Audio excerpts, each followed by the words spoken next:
Listeners of Affect Autism and Parent Perspectives, get 25% off my upcoming course, DIR 120, Choosing Play, Setting Up Success Across the Lifespan, using the promo code 2023 We Chose Play 25. That's 2023 WECHOSE PLAY 25. Live online Fridays from noon until 1:30 p.m. Eastern Time, starting Friday, November 3rd, going through to December 15th, with no class the week of American Thanksgiving. In this 6-week course, participants will review Season 1 of my Floor Time documentary, We Chose Play, and discuss each episode, including review, Q&A, reflection, and action steps to support your Floor Time experience.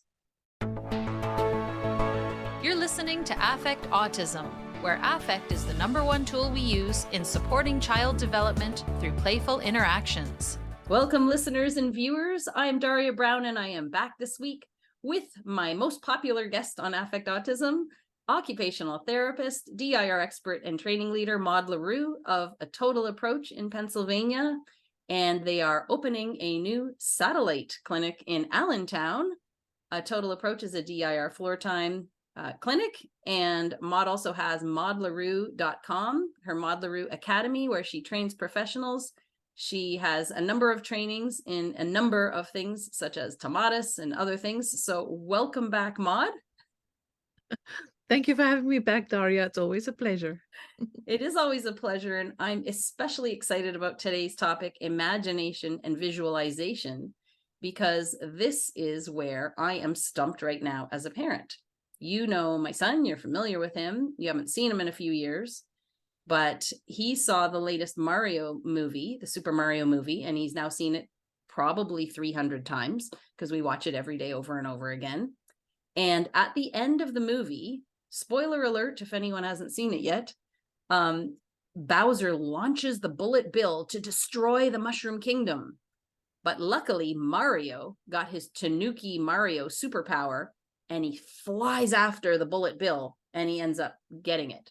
We were driving to school, and my son was talking about it, and I said, I wonder what would have happened if Mario didn't get the Tanuki costume. What if he wasn't the Tanuki? Implying that he couldn't have saved the day, blah, blah, blah. Yeah. Nothing. So then I just tried a few other ways, but I didn't want to give him any answers. So I was like, but if he didn't have the Tanuki costume, oh no, he wouldn't have had that power. What would have happened? Nothing. The next, a few days later, I tried again when we were watching the movie. So we were watching it, and right before that happens, Princess Peach has ice flower and throws ice at Bowser, and like he freezes. And then is when he comes out of the ice that he says, launch the bomber, and Mario goes after. And so I said, I wonder what would happen if Mario didn't have that Tanuki. And he said, he would have got the ice flower and frozen. So I thought, okay, he thought of something different, but it was what he had just seen Peach do. She got the ice flower and froze Bowser. So it still wasn't a new idea. He's really only able to talk about what he's seen. He isn't yet able to visualize imaginary things, like what would happen if there's, like, even if you say what other kind of superpowers, he'll only name the ones that he knows and that are in Mario. He can't think of a novel one. So talk to us about imagination and visualization. Where does it fit in the functional, emotional, developmental capacities in the DIR model? What are we looking for? How do parents work on it? Whole order. Okay. FEDC 4 and up most of the time. Okay. But it's a complicated deal because you're already working on it in FEDC 1, 2, and 3 to get there. So what happens in the beginning with the baby in the beginning of life is they start to explore objects, right? And they take objects in their hands and they bring it to their mouths and they feel it, they touch it, they hear it, they sound it, they do all these sensory pieces with it. And so what the literature talks about is it builds the object's affordances. what qualities are around this object. And this visualization of what this object means then in some way makes an entry into the memory parts of the brain, so that we can learn that this is what this object can do, this is what this object looks like. And so if I tell you, Daria, think about a tree, you can think about a tree, but your tree might be an apple tree, mine might be a fir tree, Christmas tree, right? So the way we then visualize is based on our past experiences. But part of that is then what they call object constancy, the fact that you could have different trees, but it can still be the same object, right? So that we have. But then when you start crawling and you start exploring the world, you then get the where. So the object is the what, and then with exploring your space in the visual spatial realm, you get the where, right? And so these are separate networks that has to come together, so that I build a network specifically for cup. I build a network specifically for the image of a banana. I build a specific network in my brain for the image of a book. But then in my brain, those images that I have in my memory comes from those different spaces. And now I can imagine that we can have a book on top of a cup, or a cup on top of a book, and I can bring that image together, right? Now that bringing the images together is usually FEDC4. And that's also what we need in order to get to that visualization piece. So that's a short synopsis of that earlier development, FEDC 1, 2, 3 into 4. Now, if you take that piece, and you now think about, I always think about Greenspan when I was still listening to him in every April in Bethesda, Maryland. I would hear him say, you do not conquer FEDC4, and he called it level 4, but FEDC4, unless you have 60 plus ideas per session. That was his words every single year. For him, ideation was key to FEDC4. And in fact, that's part of his mantra also for what he called FEDC4. So right now we call FEDC4 complex problem solving, right? But we must never forget that complex problem solving, it's coming from the fact that I have an idea how next to solve a problem, right? And so that visualization that I need in order to get to ideation is then so crucial. And so some kids don't visualize. They don't visualize. If you give them a screen, a movie, which is bringing the picture to them, they will remember in long-term memory. They will memorize what that Mario did, what Princess Peach did, how the frozen piece happened. They will memorize that, and they will bring you that to the table when you ask them. But to take that memory reel and activate the what and the where of the brain to bring together a new visualization picture, that's hard. That takes a whole lot of integration. And the bottom layers of knowing what an object is, knowing where an object is located, bring that together in your brain without it concretely being in front of you. Those are the layers and then from visualization, you then build the imagination.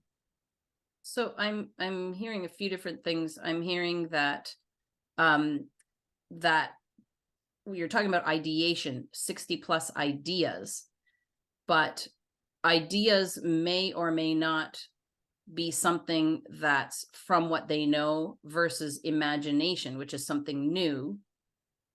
And also that shared piece. So you mentioned complex problem solving, but I think it's called complex communication and shared problem solving.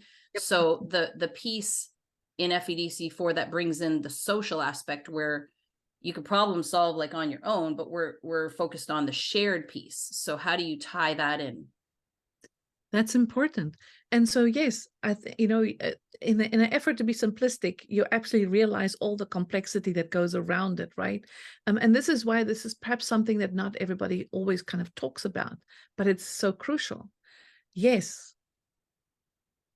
if you boil down, I'm gonna trace it back a little bit. If you boil it down to, okay, I have this person in my space, and this person in my space is bringing a different activity to my train idea, right? And then I'm looking at what that person is bringing there, and then I add something else, right? Yes, that idea can be from past memory experiences, right? And yes, we all will do that. But it's also, but what's unique is that that peer gave you something different, that you had to go and look in your background what could fit that place. So in there lies the novel ideation. So we all will pick up, like I have an idea right now with a child in my mind that I'm thinking about as I'm talking to you. It's my past experience, right? What would be novel is how I can apply that to what we're talking about and make it real and relevant to everyone. So this is where the complexity overlaps in terms of memory, and some part of it being long-term memory, but the other part being active working memory. Right? So the working memory that has to pull together the different parts, what would be relevant for this discussion right now? And that would be the novel piece to apply it to. And so that is what needs to build. And that's why Greenspan said, is that, yes, we keep expanding, right? One of the big techniques of FEDC4 is that you expand on my idea and I expand on your idea, right? And that expansion, yes, comes from your experiences, but also comes from this situation asks for it to be applied in a different way, maybe. There's also a condition called aphantasia. And you can get something called congenital aphantasia. And these are people who simply can't think in pictures. You ask them to think about a tree, which they've seen a million times in their lives, and they will see the word tree. They won't see a picture. And that's something that is very hard to test. We don't have a test for that today. You basically know some signs and symptoms sometimes, like if a child is in a room and you've challenged him with some playful obstruction and they can't think of what next to do, and they look around the room, look around, and they just say ball because they saw a ball, right? They're concretely looking for that next idea inside of the room. They're still working on building visualization. And that might be because they can't. It could be aphantasia. I think there's a compilation of autistics that definitely struggles with aphantasia. I just don't think we have a good enough way to test it yet. But there's also the way that the what and the where hasn't come together in the brain yet in those earlier developmental levels, so that we need a little bit more strength and push in that area in order to get that imagination to work. So that's one part. So I'm going to refer back to your social part and what we need to do about the thoughts and ideas of others. Well, this visualization piece, which links up to the imagination piece, is also the piece that's going to be involved in understanding the theory of mind of somebody else, to have a social perspective on the other. And this is why FEDC4, that capacity, is so incredibly important and difficult to bridge into from 3 to 4 for many autistics and others. I struggle sometimes with kids with ADHD as well, to get into that full expansion of that. The so when we have this person sitting in front of us, and that person is showing us an amount of affect, right? And they go, oh, right? And we see that affect. Our theory of mind has to take us to a place of visualization to understand that what they just showed me is linked up maybe to an element of surprise, or an element of what just happened here, maybe confusion, or but at least some exploration of what that picture looks like in the brain. And then to be able to say, how do I respond now? She looks a little bit surprised by what I just said. So now how do I respond back? Very, very deep level of work. And of course, and this is why I said in the beginning, it starts in FEDC4, but it's the social and emotional piece goes through FEDC 5 and FEDC 6 as you get a little bit deeper into this place. It's complex.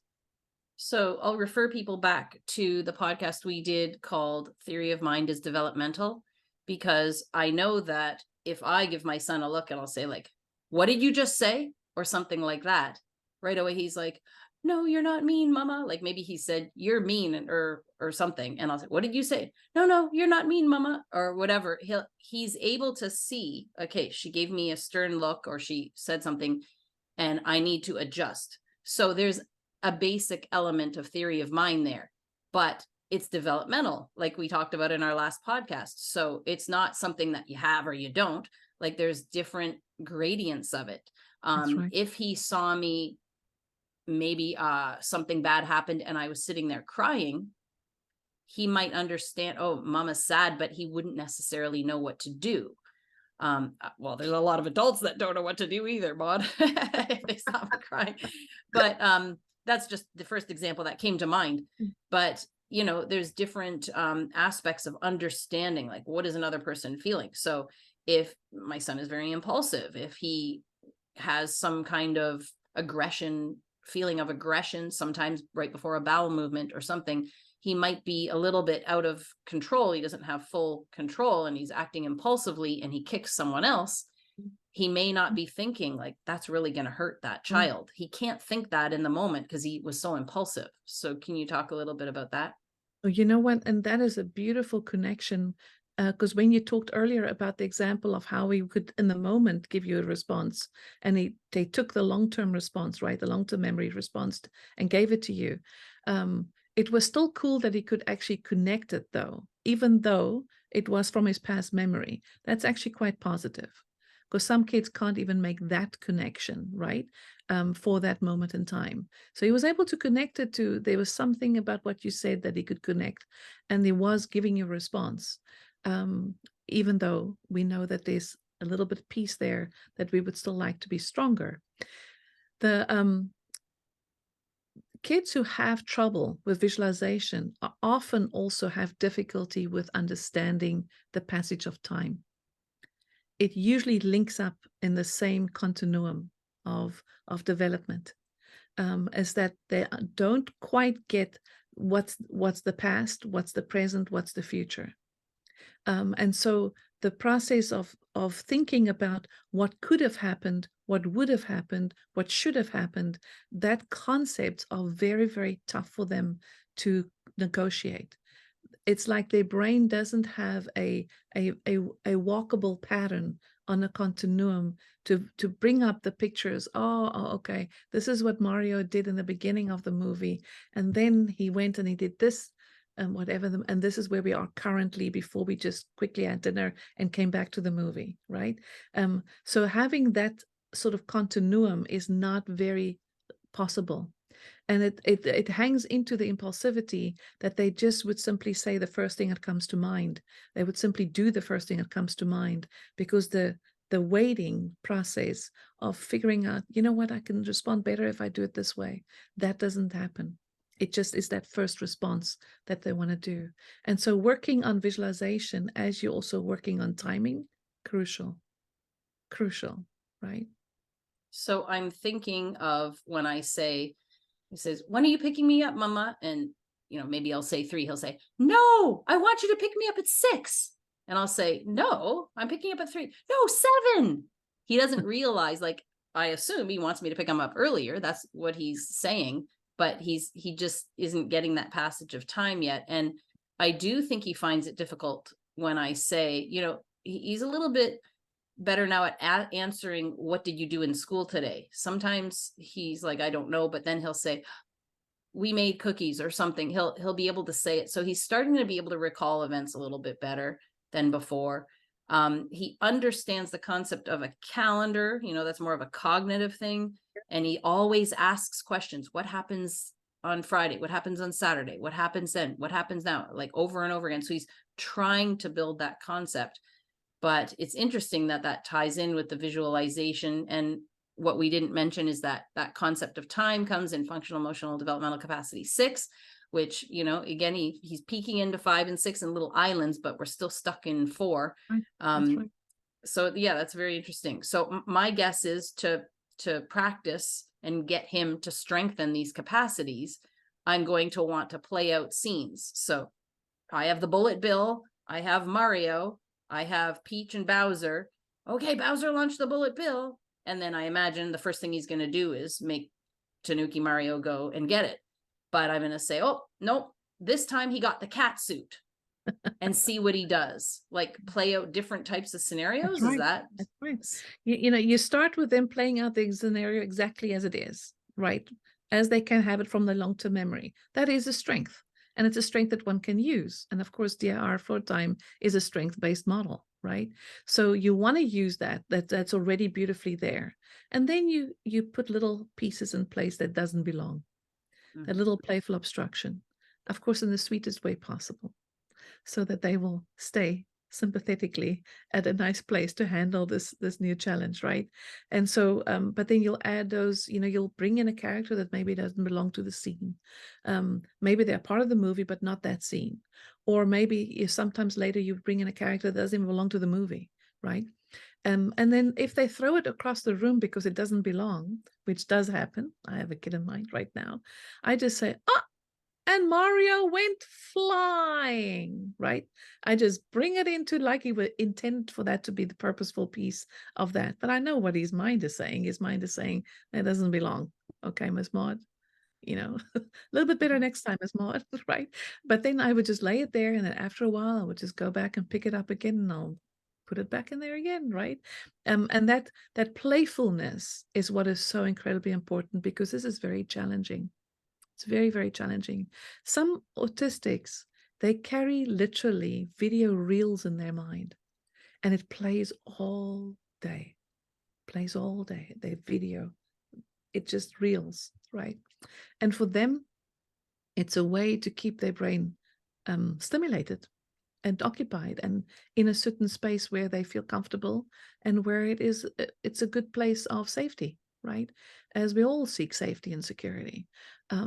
And then if you can break into that video reel and break into that place where they are, through buying the characters as you did, you know, this is Mario, this is Princess Peach. If you can break into that and make it a little bit more three-dimensional in front of them, it does help to bring those pieces to bear. So lots and lots of play, lots of practice. But there is a game. There's a game that you can also play if your child is understanding language.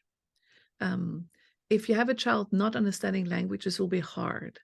And so you can do it with verbal kids who are very highly verbal or nonverbal, where you can have them write if they are writing, or type if they are typing, right?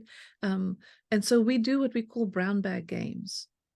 And so we would do a show of hiding, in front of them, we'll hide a toy that they can see inside of a bag. I call it brown bag because that's what we used to do as kids, but any bag will do. So and then we put this character in there, and then we say, you have to guess what's inside of this bag. Now, of course, they've already seen it when they have exposed it the first time. So they're going to say, it's a cat. And you pull it out and you say, oh, it is a cat, right? Like you're acting all surprised. And then you titrate it where they don't see what you put into the bag. And then you say to them, you have to guess what's inside. You can ask me 20 questions. So it's a good language exercise, you know, a nice language, because there's a lot of descriptors and things. But it's also, as they ask the questions, is it hard? Is it soft? Can you eat it? Can you not? When they ask it, they have to keep forming a picture in their mind, but what could possibly be in that bag, right? Until finally they say, a rabbit. And you say, not quite, but it's almost there. It's almost there. And you can maybe give them a little visualization and say, it's got much shorter ears than a rabbit, right? And then they have to think about what animal could have shorter ears, right? And you can see how how the visualization can come alive. It's a lovely semi-structured game that you can add into the play or in a separate space of your day as a parent. And it's important to train them kind of before you just hide things for them. And then it could become a sibling game. The one who guesses first what's inside of this bag can have it, right? And it becomes a motivation. It becomes something, and it's just a beautiful way of just training the brain to start visualizing. Another activity that we do to help is we do drawing, where the child may say to me in the room, he'll say to me a new idea of, say, a cow, right? Then I pick up quickly the whiteboard, that's always kind of like laying around, and say, okay, what does a cow look like, right? And then I will draw it, right? And then I will say to him, where do you want me to start? The head. And then they point. And then I draw the head. Now, I'm not a big drawer, so don't think you have to be the biggest artist around. And then as they think about what a cow looks like, they explain to you how to draw it, right? And it's beautiful. You can also do it the other way around, where you ask them to draw if they're big drawers. I've had kids who are beautiful at cartoon drawings, much better than I will ever be. And I will say to them, I'm thinking of a blah, blah, blah. And then have them draw it. And then that's ways of exploring the whole visualization piece. And you have to basically have this basic piece before you can have the theory of mind to understand the thoughts and feelings of somebody else. It's got to be something here first, that my brain is able to conjure up these ideas before I'm able to sort of think about, what is your thought and idea? What's my picture of your thought and idea? And again, I'll refer people back to the interoception podcast, because I know you mentioned in season 2 of We Chose Play, which features my son at Maud's clinic, A Total Approach. You mentioned that you have to understand your own feelings and everything inside of you before you can understand them in another person too. So I'll put a link to the interoception podcast as well for that. And I'm also thinking of many parents in the parent support group that I facilitate for ICDL saying, oh, well, my child would not be able to do that, like the brown bag thing.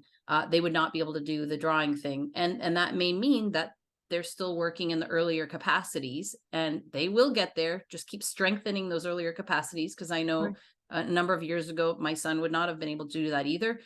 And he can do that brown bag game now, but it is a struggle and a challenge for him. He does want to just walk away and give up if it's too hard. So you really have to just, really go where he feels success and make it fun for him, and then slowly make it a little bit harder, sort of scaffolding that piece until they can do harder and harder challenges. And the thing is also, if you're doing the brown bag game, making sure it is something you're following their lead with what they're interested in. Like I would put a Mario character in there and say, this comes from one of your favorite movies, right? But you know what I picture? I already thought of that. And I thought what he's going to do is he's just going to go through the list of characters in his head. He's just going to say, is it Mario? Is it Luigi? Is it Toad? Is it Princess Peach? Is it Daisy? Is it Rosalina? Like, instead of asking questions about what they look like. That's true. And say, nope, I'm not going to tell you who it is until you tell me what they look like. And then he might say green or something, but I don't know if he would say, is it green, or what color is it? Like, I don't know if he would think to say that. Yeah. But so he probably still needs to work on the language part. And this is why I said you need some language in order to get this one down. And of course, language development coincides, of course, with all of these other pieces we're talking about. But I think for those families who feel like their child cannot quite do that type of activity level yet, to work towards that is a good idea. But the way you start is always starting with what they are interested in. And so if they love Cinderella, get those characters. If they love Beauty and the Beast, get those characters. If they like Mario, get those characters. And if they're not really interested in playing with it first, I take it with them to the lunch table. And I'll bring in the character and put the plate out for that character. And they look at you like, what's going on here? This doesn't belong. But you're just exposing them, And then I'll bring it in my therapy room. I take that favorite character and I put it on his favorite swing before he even comes in the room, right? And then he looks at it and like, okay. And sometimes they throw it around. Sometimes they take to it and put it on their lap and don't do much with it. But you're starting to expose them. Because, as we said before, the what and the where. They got to explore objects and also explore the space within which these objects can appear in order to build this visualization skill. You need those two trains of thought processing, of developmental skill, rather. And the other piece also is, as you said right in the beginning, Daria, recent experiences is the most powerful, right? Because of the continuum of time, because of that piece. It's also, if they went to the beach with you on Sunday, and now it's Monday evening and you're doing your floor time session, make a beach scene. Can we remember what we did first? Can we remember? And then what happened then? And then daddy forgot to put in some gas and mommy yelled at him because we didn't have enough gas. Ah, ha, ha, right? And so having that sort of those intense moments, the moment that was very happy and maybe even a little bit stressful, because we are families and things happen. Bringing that into the play in a very recent experience, a dentist appointment, a doctor's appointment, going to the mall, going to the Please Touch Museum. Experiences drive the long-term memory, but also drives the what and the where, because you're in a different environment and you have to link those things up, and you have to link it up with this happened on the weekend, which is past, and now we're reliving it in the present, right? So can you see where I'm going? So when you explore those pieces together with a child, everyday experiences, this helps to build and get them ready for something like this brown bag game. Excellent. Another thing I thought of is saying, what would I do right now if I were Princess Peach? Or what do you think Bowser would do right now? That's right. Like in a situation, to try and just get him to start to think about different things. Yeah. Because And he loves talking about Mario characters, so he's interested. Absolutely. And sometimes even that language may be a little too complicated, to say to him, I would do Bowser, talk to me. What do I do? Right? And just to kind of sort of just bring, yeah. So you're not really asking the child to perform on a question, but you're basically just acting it out, right? And then it becomes part of the fun is then, okay, then maybe he can speak up as Bowser. Maybe he won't. Maybe he'll pick up a Bowser character and talk, They'll probably script lines that Bowser said in the movie. That's right. And you take it and you take one word out of that script and you make it something else, and say, okay, so I have to jump, right? When that may not have been part of the movie, right? So you just keep sort of pulling what they give you and just that little increments forward, right? Just moving it forward. But this is this beautiful work. That's why I'm really not against kids having screen time. I'm just about them having too much screen time. The CDC is now saying no screen time before the age of 2. And after that, maybe a maximum of 2 hours a day in total, right? And then they still say between 2 and 6, I think they say, with parent supervision, that you are watching with the child what they're watching. And so I think, that's not to talk about screen time today, but it is sometimes those movies that wakes up the imagination, those stories. And storytelling, if you are reading stories to your child, right, don't tell them what you think about the story. Let their mind go with what they think about the story. Don't give them the teaching of that. And the other piece is, I sometimes say to the parents, you're looking at the story, you're reading it, and they may not be looking. They might be lying in the bed listening to you. And then you say, I wonder what this picture is going to look like when you get to a certain part in the story, I wonder what this person's face will look like when that happened, right? And so you're opening the door to visualization, opening that door. It's like you said, also when you said a different ending to the movie, what would have happened if that did not happen, right? If you had to write your own ending to the story, what idea would you have, all of those types of things The reading, of course, if reading is part of the mantra of the parent, I prefer that much more than screen time, because you have to let your own imagination go as you're reading, right? And the more animated the parent can be, the more that can bring to life those little juices that we need to get that visualization. So yeah, I'm glad you brought that up. Too bad we brought it up at the end, but at least we brought it up that yes, when you read, you have to imagine everything that the person is saying in the mind. So that's another thing. And just even making up stories. At bedtime, I could say, one time Mario and Luigi did this and that, and just make up a new story and, That's right. and talk about it as if it was a book. Yeah. That's right. That's right. That's right. You know, I wrote a book while you were at school today.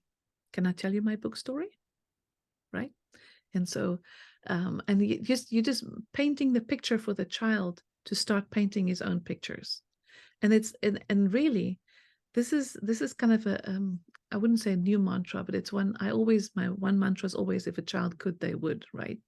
But this one is too, today, this moment in time is the scaffold for tomorrow. So what you build in capacity today is what's going to ensure that your future worry is being worked on. Yes. And so this is part of that. These experiences are so crucial. If we don't have imagination, it's very hard to have reading comprehension. It's very hard to visualize something one day when I'm doing my academics and we say the kid remains literal, right? That depth. And I mean, the beauty of how much the world has to offer is so not there when we don't have imagination. We need it for writing essays. We need it for reading. We need it for so many of the school types of achievement skills that we need. It's a big deal. Let no one ever tell us that play is not educationally relevant. Absolutely. So untrue. Well, thank you, Maud, for sharing all of this with us. I will put links in the blog post at affectautism.com. Look up visualization.